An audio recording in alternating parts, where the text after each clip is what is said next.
Olá, muito bom dia, muito boa tarde, muito boa noite, dependendo do horário que você estiver assistindo.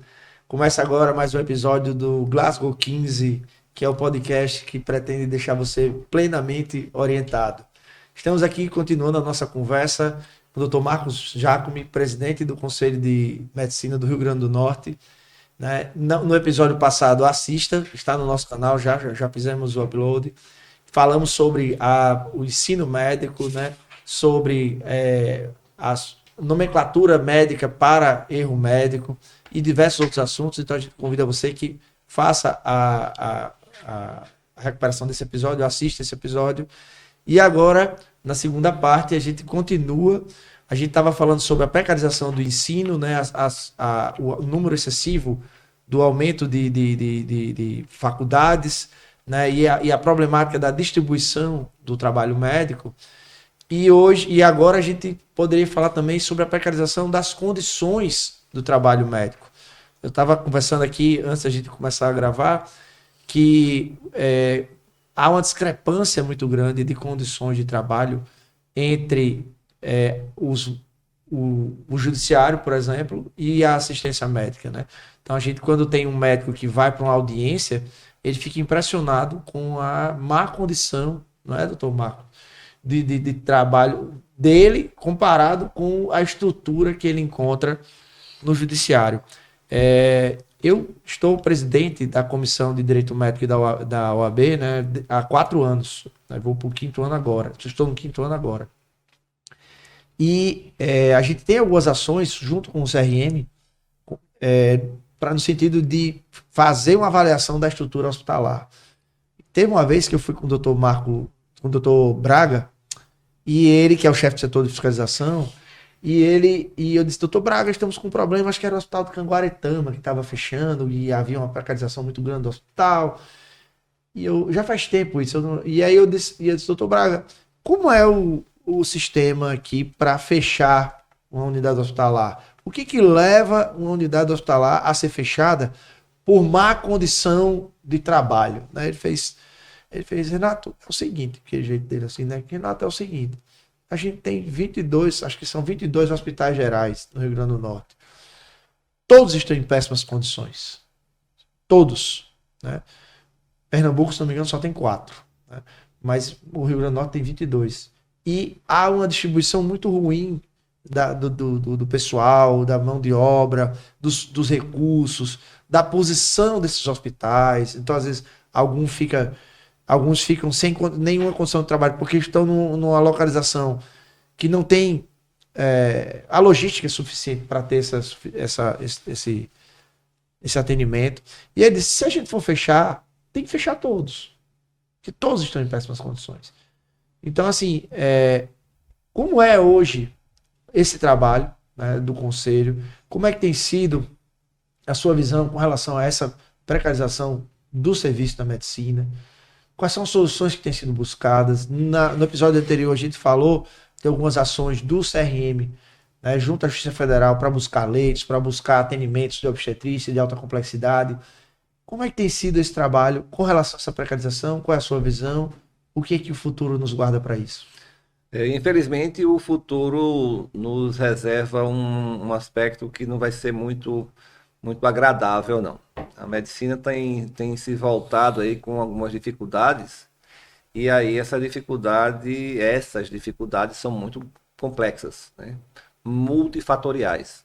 Do ponto de vista de assistência médica, a gente vai fazer uma contextualização a nível dos nossos governos, né? Governo, não estou falando do atual, isso é uma coisa de Sim, várias histórica, né? décadas, histórico, exato. Tanto municipal como estadual. Então, o que acontece? Eles têm uma dificuldade chamada limite prudencial com relação à quantidade de pessoal dentro da folha, Isso. do contexto de ordenação financeira do estado ou do município. E o que acontece? Foi optado de não fazer como se fazia antes, a quantidade de abertura de concurso público para suprir os serviços essenciais de saúde, como foi no passado, porque essa contratação através de concurso público, isso poderia chegar lá no limite prudencial e prejudicar a gestão daquele momento. Então, a opção tornou-se, inclusive hoje, legalizada. O Supremo já, inclusive, já deu aval a essa alternativa, que é a terceirização.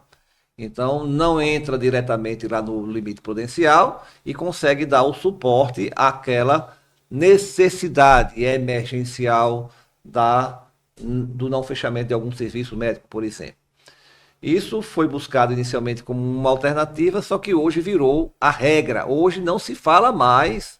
Quando eu vejo a luta incansável do nosso sindicato médico, quando fala sobre esse tema, de que fazer concurso público é bom, é necessário, mas a gente vê cada vez menos isso acontecer e muito mais distante o suprimento de mão de obra, de recursos humanos, para os grandes serviços, como, por exemplo, os hospitais importantes do nosso estado do Rio Grande do Norte. Então, tem acontecido a terceirização e, com ela, a precarização terrível dessa assistência. A gente vê que, por exemplo, quando um governo desse, ou a nível estadual ou municipal, vai fazer uma contratação, aí abre-se aquele processo licitatório, né? E isso vai concorrer àquele preenchimento das vagas necessárias, várias opções, pessoas jurídicas estão se apresentando para ser vencedora daquele pleito lá. Infelizmente, o que é que a gente tem visto? Cada vez mais a legislação, infelizmente, não é tão rigorosa ao ponto de impedir isso, de pessoas jurídicas se apresentam com quantidade de corpo clínico para suprir aquela necessidade insuficiente. Ou, pior, não tem a qualificação para aquele ato específico. Por exemplo, na UTI pediátrica do Valfredo Gurgel. Obviamente, para poder concorrer a essas vagas, tem que ser intensivista infantil. Óbvio. Né? Por exemplo, um quadro de uma maternidade lá vou dar um exemplo, em Ceará-Mirim, precisa dar, a maternidade tem que ser obstetra, tem que ser pediatra, tem que ter anestesista, então tem que ter esse grupo de profissionais que sejam realmente especializados, que tenham capacitação de ter ali uma comprovação de uma expertise naquela matéria específica. E, infelizmente, através da terceirização, isso muitas vezes consegue ser burlado. Isso resulta em uma prestação de serviço posterior, precarizada, ou seja, aquele nível de assistência esperada pela população não é retribuído por aqueles profissionais. Inclusive, então, eu já fiz uma fiscalização no Valfredo, junto com o Dr. Braga, para ver essa questão dos leitos de UTI pediátrica, e lá houve uma constatação de que havia falta de pessoal. A médica estava em burnout. Onde, Renato? Onde? No Valfredo Gurgel são 6 leitos de UTI para trauma infantil. O CRM e a OAB foram chamados, a gente fez uma fiscalização em conjunto. Como eu sou presidente da Comissão de Direito Médico e da Saúde, eu represento a OAB nesses casos. Então eu fui com o Dr. Braga e uma equipe da OAB, que é a comissão, e a equipe do CRM. A gente falou na época com a doutora Fátima, que era a diretora do hospital. Isso acho que em 2018, 19, acho que foi 18. E a chefe do setor de UTI, ela estava em burnout. Ela estava indignada. Ela levava a tampa do assento do vaso para o hospital todo dia para poder usar o banheiro, né? E dos 6 leitos que tinha, 5 estavam ocupados com crianças com problemas neurológicos. Então estava constantemente ocupado. Moradores. Moradores. O único de uma criança que sofreu um tiro acidental, disparo de arma de fogo. Ou seja, no estado inteiro, a gente só tinha um leito de UTI para trauma infantil. Apenas um. Né? Então, com o trabalho do CRM, a administração se ficou forçada a buscar por essa contratação. Agora, o cara que faz especialidade para ser intensivista pediátrico, né, ele não vai aceitar qualquer coisa. Né? É uma profissão realmente, é uma especialidade realmente que demanda muito do médico. E eu penso que de lá para cá, de 2018 para cá, realmente deve ter aumentado bastante esse movimento, né, da terceirização. E eu escutei ontem no rádio, reclamações de uma pessoa que se identificou. Antigamente a pessoa, não quero me identificar. Não, mas eu estou me identificando. Meu nome é fulano de tal. E eu quero denunciar a péssima condição de trabalho que essa empresa de terceirização está dando. A gente não recebe faz 3 meses, a gente não tem férias, a gente não tem 13º, né? Então, assim, aí o locutor da rádio disse, temos que adicionar o Ministério Público do Trabalho. Agora, isso já está uma coisa tão grande que eu, sinceramente, não sei qual é o motivo do Ministério Público não estar tão assíduo com relação a isso ainda, né? Então, a gente precisa realmente tornar isso público. A gente sabe que o Ministério Público pode fazer o trabalho dele, né? E vamos aguardar para ver como é que isso vai se desenrolar, né? Uma coisa do ponto de vista, agora você falou do Ministério Público do Trabalho, vamos falar um pouquinho na esfera trabalhista, apesar de ser no seu foco do conselho, mas assim, só para você ver o contexto atual. Então, uma empresa que está trabalhando em determinado serviço, por exemplo, uma equipe de clínica médica de um pronto-socorro desse, de um hospital grande do nosso estado. Está lá, esse contrato acabou, passou um ano vigente e vai ser substituído por uma outra equipe. Então, aqueles profissionais que lá trabalham ganham por plantão X reais, né? Depois de um ano de trabalho, há uma expectativa natural, normal, como qualquer outra profissão e qualquer outro cidadão do Brasil, que depois de um certo tempo de trabalho, com relação à inflação e outras coisas mais, a gente tem um aumento quando passar um ano de atividade. Quando há essa substituição, a empresa que ganhou ofereceu menor valor do que a que estava oferecendo. Então já vai ganhar uma que vai pagar menos do que o pessoal que já estava trabalhando. Então, ao invés de, digamos, se a mesma equipe ficar, em vez de ganhar X, vai ganhar X menos alguma coisa, porque essa equipe que ganhou, essa empresa que ganhou, vai fornecer menos dinheiro para aquilo ali. Então, assim, a perspectiva de uma possibilidade de aumento, de reposição, na prática acaba sendo uma diminuição prevista, porque quem vai ganhar, vai oferecer menos, vai ganhar, mas não vai ter. E aí o que acontece? Muitos que têm uma qualificação boa desistem de trabalhar nesse local. Aí vai vir pessoas que não têm uma qualificação adequada e a assistência, infelizmente, tem o risco de ser ainda pior. Então é um caminho muito. Eu abri o viés trabalhista só para mostrar que na ponta a assistência realmente vai ser deficitária. Então é algo muito complexo e infelizmente está se tornando cada vez mais avassalador a quantidade quantidade de serviços, né? Quantidade de concorrência. A gente tem muitas vezes empresas lá do sul do país concorrendo a várias escalas aqui do nosso estado. Que, na verdade, essa pessoa jurídica é uma filial de uma que já existe por lá, e aqui tem apenas um único representante. É uma empresa que tem lá um responsável técnico, mas não tem um corpo clínico. E o ideal, que a gente tentou, através do Conselho, fazer com que vigorasse, mas a legislação da licitação não permitiu que vigorasse, é que, por exemplo, para concorrer a uma escala de UTI pediátrica do Valfredo Gurgel, deveria ter a empresa que for concorrer uma quantidade suficiente para suprir aquela escala e de comprovação daquele pessoal ter atividade na área da UTI pediátrica, para poder concorrer. Isso é a visão do Conselho.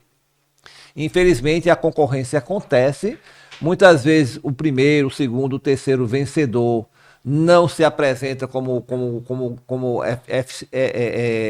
realmente o ganhador para assumir, porque não tem condição. E o pior de tudo, pela legislação também, essas empresas podem ser punidas e abolidas de concorrências futuras, porque ele fez uma concorrência, passou por um processo e não assumiu Aí o primeiro, o segundo, aí começa... E ela se candidatou candidatou. sabendo que não tinha possibilidade, Aí capacidade. Aí o Ministério Público Federal devia cair em cima, Sim, isso é cima dessas burlas, que essa é uma tentativa de fazer com que a parte trabalhista, a parte fiscal, a parte legalista, então tudo isso tem implicação. Mas, infelizmente, tem se tornado cada vez mais frequente esse tipo de abordagem. Você falou de empresas de outros estados, e aí eu me lembrei de uma disputa que está acontecendo aqui entre a Unimed e a Copanest.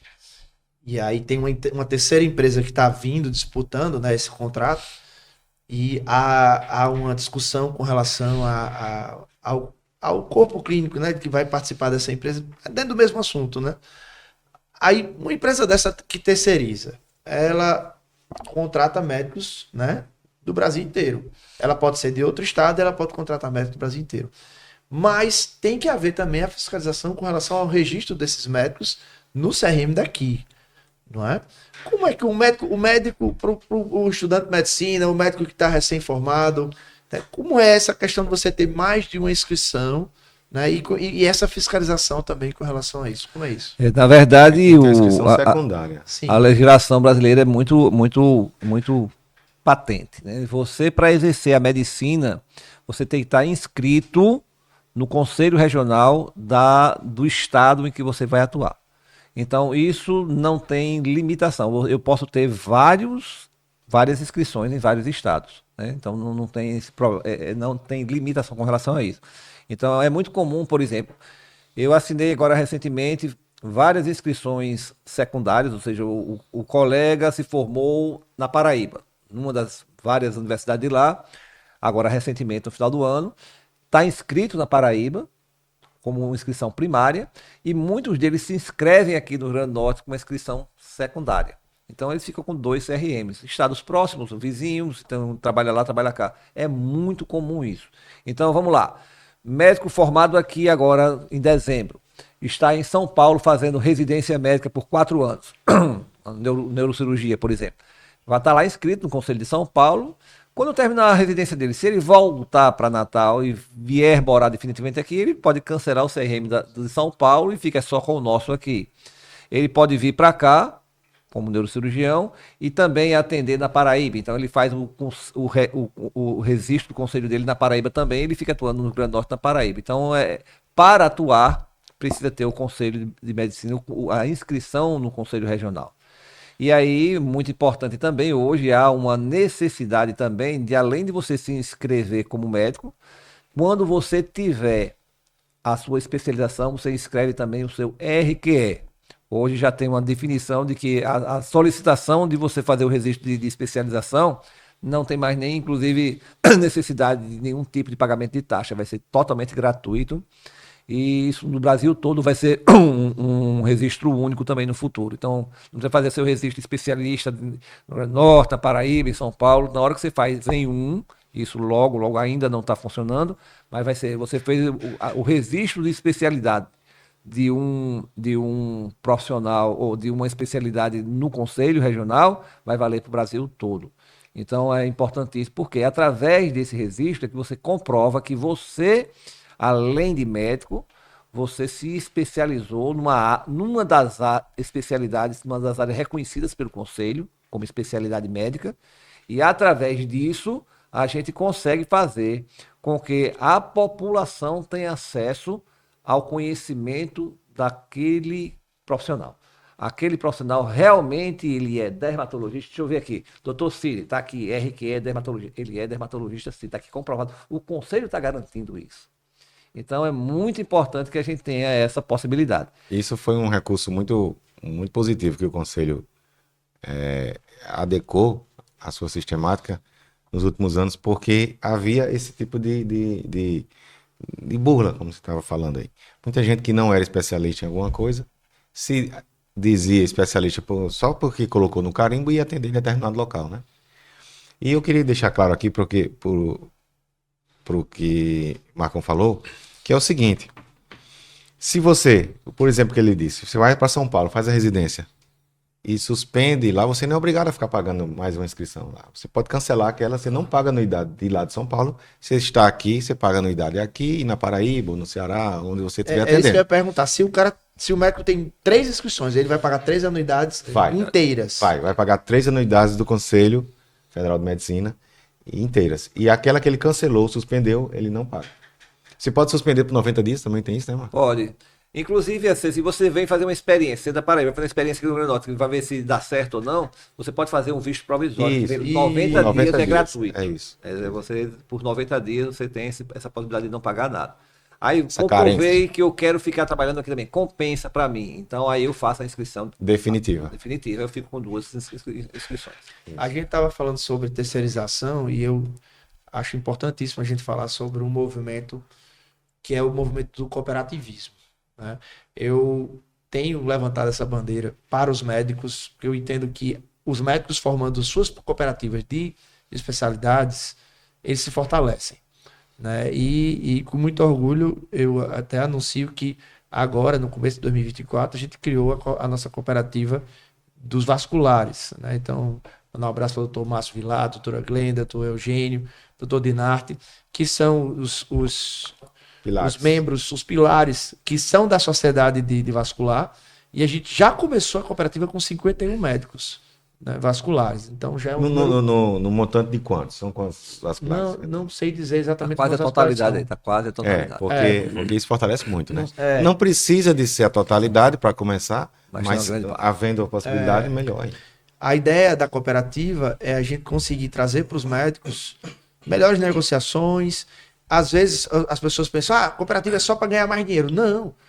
A cooperativa ela melhora o faturamento para o contratante. Entende? Então, Do ponto de assim, vista de imposto também tem. a parte de tributária, exatamente. Então, são vários benefícios até para quem contrata essa cooperativa. Nesse mundo todo de terceirizados, às vezes termina sendo muito melhor para um prestador contratar uma cooperativa do que contratar uma empresa médica ou uma terceirizada, né?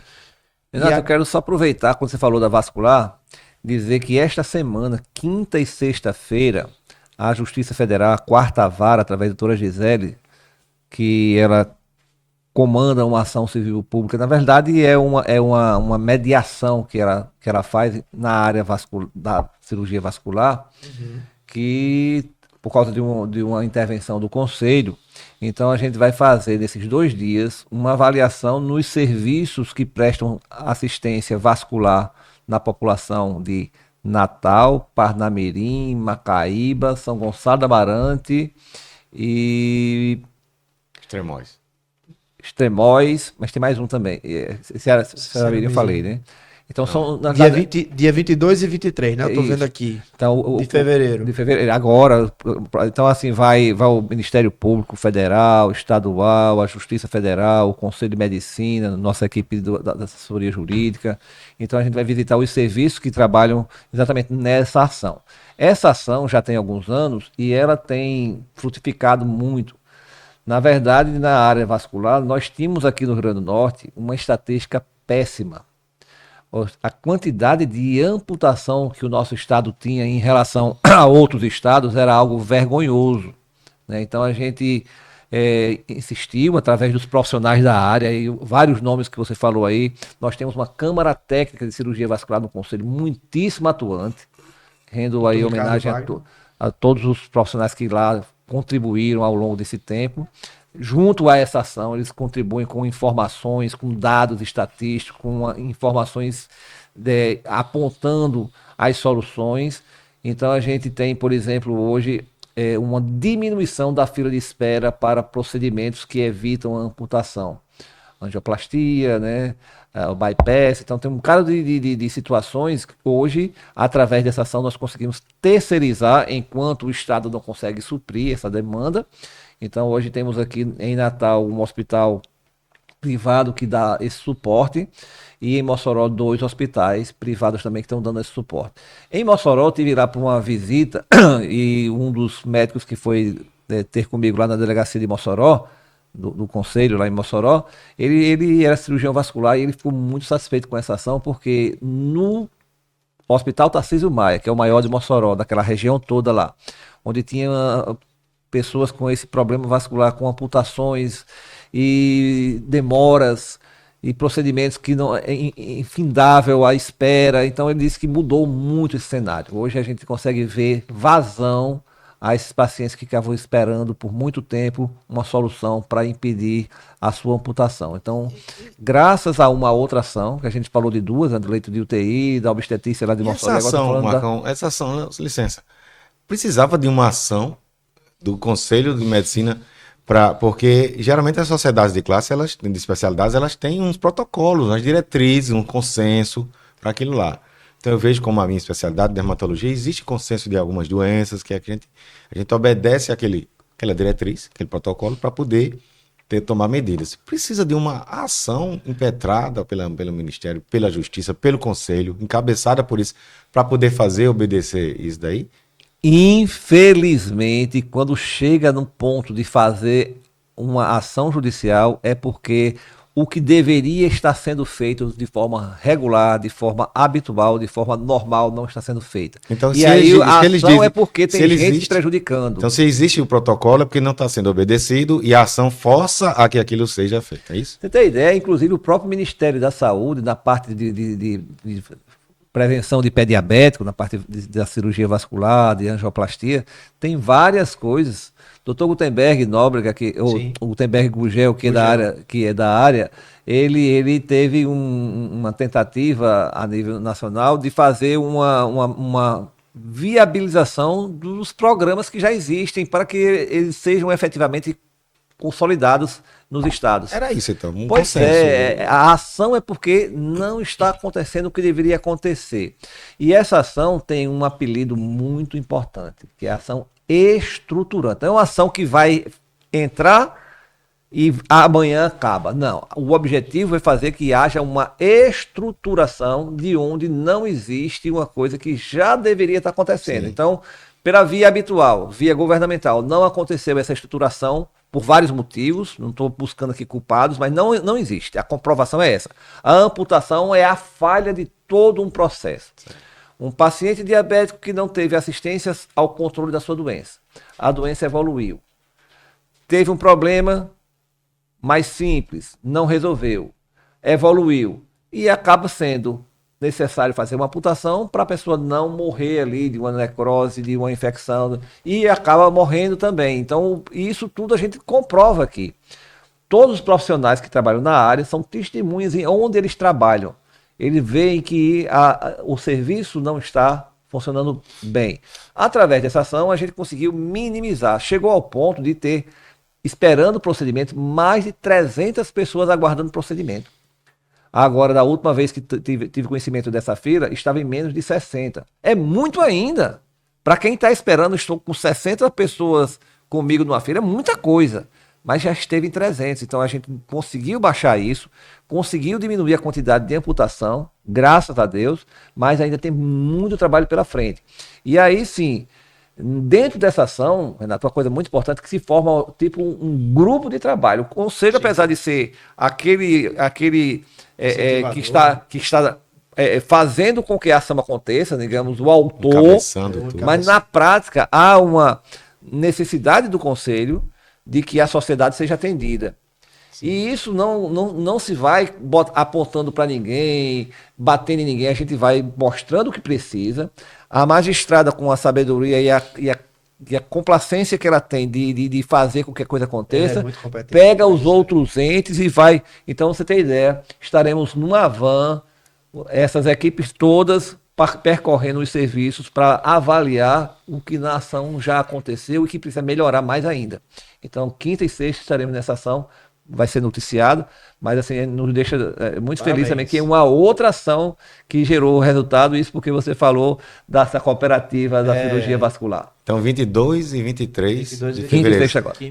O episódio vai ficar gravado, quem está assistindo agora depois dessa data, vai ficar sabendo que dia 22 e 23 de fevereiro de 2024 houve, efetivamente... Não vai haver agora. Não vai haver, mas estou dizendo, quem assistiu o episódio lá na frente, depois dessa data, né? Porque o episódio fica gravado, aí vai ver isso aí. E era uma boa... No tempo que eu estava no conselho, eu sempre aconselhei, encabecei essa possibilidade de haver câmaras técnicas de todas as especialidades. E não só da vascular ou só da neurocirurgia, porque está sendo vigente agora uma coisa, só da anestesia, porque está sendo agora em voga. Não, de todas, de 2 ou 3 especialistas daquilo lá, para até auxiliar os conselheiros quanto às sindicâncias, para ter uma voz ativa. Principalmente na questão da sindicância, né? Precisa. Que realmente tem bastante, né? Mas aí, fico muito feliz em saber que o Conselho está tomando essa medida. E aí eu já parto para uma outra pergunta. A gente tem tido muitos casos de profissionais que não são médicos praticando ato médico, né? E às vezes eles são até qualificados. Um cirurgião bucomaxila, ele tem qualificação para fazer uma cirurgia na boca de um paciente e, né, além da odontologia, mas tem. Mas são casos raros. O que a gente está vendo mais são profissionais que não têm essa qualificação, se aventurando, né? Um enfermeiro fazendo uma rinoplastia, né? Então, um ortodontista fazendo uma bichectomia ou a aplicação de ácido hialurônico. Essa parte estética tem sido muito em voga, né? E você ainda está falando do pessoal da área da saúde. E quando não é da saúde? Quando não é. Biomédico fazendo implante ainda de está na ácido, saúde, mas aí... Não, Mas quando tem gente de salão de beleza, silicone, cabeleireiros, manicures, tem gente fazendo aplicação de ácido hialurônico, aplicação de toxina botulínica, aplicação de tudo isso. Eu já fui jurídico por 2 anos, faz muito tempo já, acho que foi 2015. Na época da doutora Maria do Carmo, quando ela era presidente da Sociedade de Dermatologia. A doutora Maria do Carmo, nessa época, Renato, a gente tem que trabalhar com o CRM para que a gente não tenha a prática médica por não especialista. E na época houve essa ação da sociedade, mais de 20 médicos foram chamados, médicos que não eram especialistas em dermatologia, foram chamados para responder e terminaram fazendo termos de ajuste de conduta ou responderam por processos éticos, né, porque insistiram em praticar a dermatologia e anunciar a dermatologia como se fosse dermatologia. Do RQE. Aí a importância, né? Então isso foi uma ação muito interessante do CRM. Mas o que me perguntam mais e o que pode ser feito para o que não é médico, né? Qual é o caminho que o CRM adota quando ele percebe que está havendo um número muito grande de pessoas sendo prejudicadas, né? Por faltas aí não é erro médico, né? Não é erro médico. Não e quando não é médico, é outro crime. E quando não é médico, o CRM não tem competência. Prática ilegal, né? da medicina, exercício ilegal da medicina. Charlatanismo. Como não é médico, o CRM não tem competência. Mas aí o Ministério Público faz denúncia. Mandar denúncia. Exatamente. Isso. E eu digo isso, o CRM ele trabalha com o Ministério Público para que haja uma punição dessas pessoas. Não é assim que acontece? Isso, perfeito. Temos alguns casos na área de optometria em que optometria é outra área que tem essa interseção aí de não médico atuando onde não deveria estar, porque o ato médico é privativo do médico. Sim. Então, tivemos algumas ações, o nosso jurídico, através do Dr. Clevelando, Totales, já tivemos vitórias com relação a isso. Porque quando a gente não tem competência de atuar contra um optometrista. A gente simplesmente prepara a ambiência da denúncia e entrega ao Ministério Público, a Justiça toma conta desses casos. Já teve casos de prisão, inclusive de reincidência, houve prisão. Então, essas medidas são exatamente apontadas pelo Conselho para que outros conselhos, ou o Ministério Público, ou inclusive até a Justiça tome providências cabíveis, já que foge à esfera do Conselho de Medicina atuar contra um optometrista. Então, assim, a gente prepara a ambiência, a denúncia, e aí o Ministério Público, junto com a Justiça, toma conta, e inclusive nesse caso que a gente desencadeou, houve até a prisão. A gente está tendo agora, em março de 2024, se não me engano é março agora, ela vai começar a viger aquela resolução que libera muita coisa na publicidade médica, né? Agora o médico ele pode fazer, por exemplo, a publicidade da sua clínica, de dizer, olha como a minha clínica é bem estruturada, olha como eu posso recebê-los. Ele pode fazer publicidades de antes e depois, desde que tenha um caráter técnico, né? Mas a gente tem visto que os médicos já estão fazendo muita publicidade já antes mesmo do início da vigência, né? E Sidney, como dermatologista, sempre prezou muito por isso, e ele sempre foi da comissão de assuntos médicos, de divulgação dos assuntos médicos, que é a CODAME, né? Qual é a sua visão com relação a esse novo tempo agora da publicidade? Porque meu irmão é cirurgião plástico, e ele já diz, Renato, os meus colegas estão tendo um aumento gigantesco de clientela. Ele não faz publicidade nenhuma. Ele praticamente não tem Instagram. Mas os colegas que estão fazendo já estão sentindo um aumento da sua clientela. Qual é a sua visão como médico, né, como presidente do Conselho de Medicina, com relação a essa nova fase, essa nova cultura médica com relação a isso? Só para complementar isso. Se antes, quando era proibido, já havia muita gente fazendo, será que agora, limitando e dando mais espaço, o pessoal ainda vai extrapolar isso? Então, só para complementar essa dúvida. Infelizmente, né, o ser humano é muito ousado em fazer o que não deve ser feito, né? Então, o regramento, as legislações, as regulamentações vão sendo necessário aparecer para ajustar. Mas, assim, essa nova resolução, ela, através do Dr. Emanuel Fortes, que é o conselheiro federal que está à frente do CODAME lá no Conselho Federal, vai emitir agora, ainda em fevereiro, um manual Sim. que detalha de forma muito prática a resolução. O linguajar de uma resolução é o juridiquês, às vezes a interpretação não é muito facilitada. Então foi confeccionado uma cartilha, um manual, que vai ser disponibilizado ainda esse mês, a promessa é essa. Nós vamos divulgar aqui. Vamos bastante, fazer um evento aqui. E com essa cartilha, com esse manual muito detalhado, aí a gente vai fazer a ideia. Tivemos uma reunião com a CODAME Nacional, a nossa aqui com a CODAME Nacional mês passado lá em Brasília. E essa fase inicial da vigência da nova resolução, que é agora em março, vai ser muito no viés educativo, né? A gente vai insistir na informação, aquilo que está lá regrado tem que ser cumprido, o não cumprimento, né, deverá ser realmente com muita energia impedido. Então a gente vai fazer uma fase inicial de educação, vamos chamar as pessoas que estão infringindo as regras dessa resolução, os artigos, para que tomem conhecimento. Eles vão dar ciência que foram orientados, e a partir de então não existe uma segunda chamada.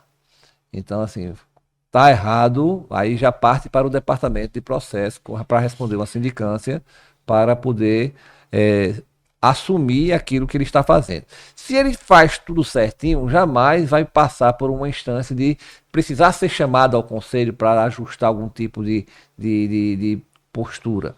Aquele que cumpre com a sua consciência ética, moral, trabalha de forma adequada. O exemplo que você deu aqui, o seu irmão não faz propaganda no Instagram porque ele acha que não precisa. Parabéns, ele nunca vai se expor a uma denúncia de uma coisa descabida, porque ele tem uma linha de atuação que está acima desse trejeito da irregularidade. Então, ele está superior a isso. Eu digo muito isso para os médicos. Olha, tem médico que me procura dizendo assim, mas eu quero fazer, porque senão eu não vou ter cliente, porque não sei o que. Olha, é o seguinte, ok, você vai ter mais clientes, mas e a qualidade desses clientes?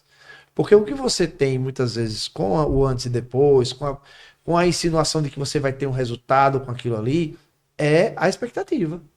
Então, o cliente ele vai chegar com uma expectativa. Você vai conseguir suprir, constantemente você não vai conseguir.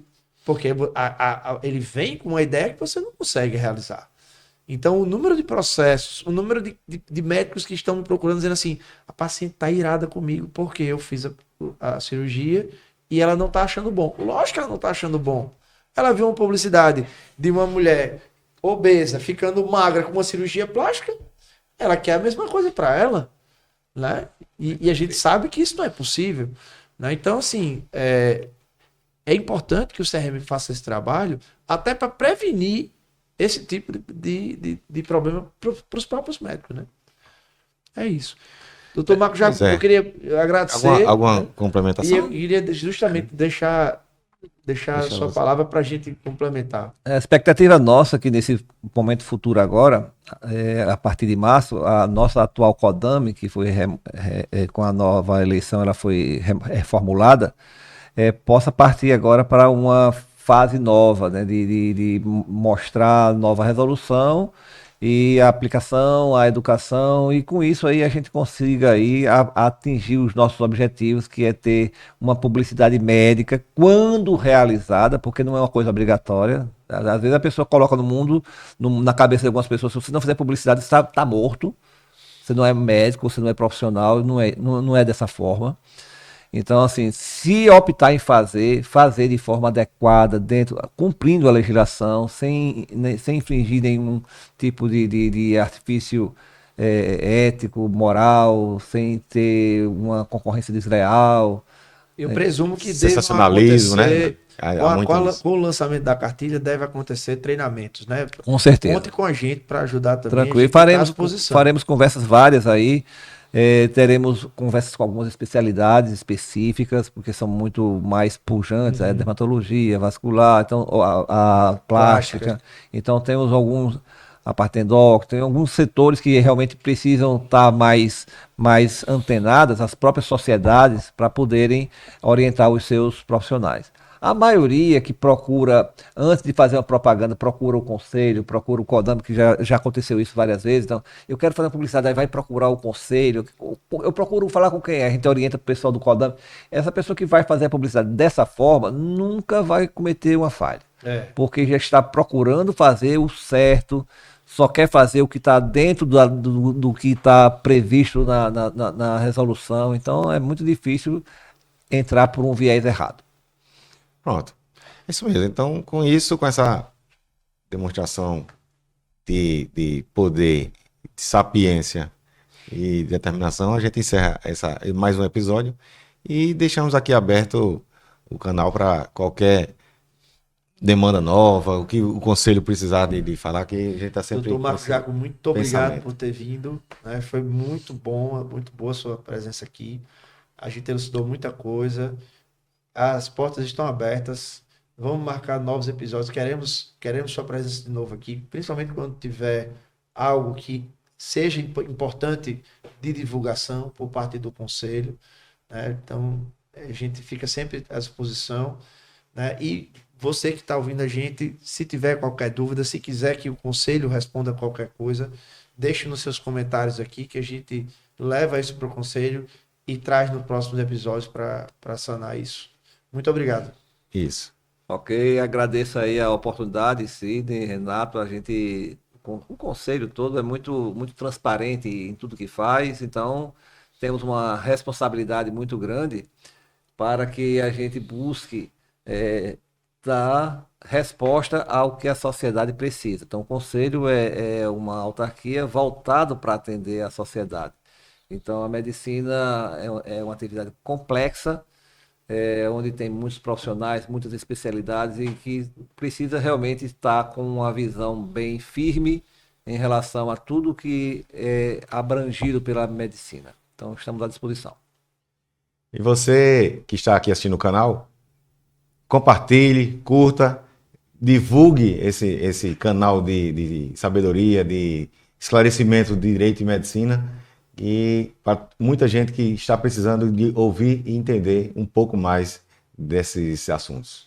Isso mesmo, a sua curtida é muito importante, né? E o seu comentário também, porque aí o vídeo chega para mais gente e isso ajuda a divulgação das informações. E você também que quiser apoiar o nosso canal, né? Quiser trazer a sua marca, a sua empresa para o nosso canal, ajuda muito. A gente está começando agora a temporada 2024. Entre em contato conosco, que a gente vai deixar o contato na descrição. Muito obrigado a todos. Mais uma vez agradecendo aqui nosso convidado ilustre, Marcão, e Renato, nessa companhia. Valeu, amigo. Obrigado. Um abraço. Valeu.